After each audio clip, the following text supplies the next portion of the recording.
ফেরাউনের বউ আসিয়া অর্থমন্ত্রীর বউ দুইজন মিলে ফেরাউনের কাছে ঘটনা পৌঁছে গেল, খবর পৌঁছে গেল।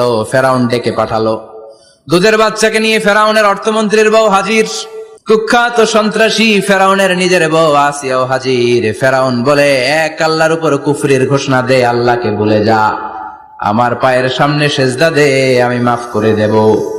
আসিয়ার এক কথা, জীবন যাবে কিন্তু ঈমান যাবে। ফেরাউনের অর্থমন্ত্রীর স্ত্রীরও এক কথা, যে আল্লাহর কাছে আমরা মাথা নত করেছি, পৃথিবীর কোন শক্তির কাছে ওই মাথার নত হতে পারে না। ফেরাউন বলল, তাই নাকি? দেখি তোদের ঈমানের পাওয়ার কত বড়।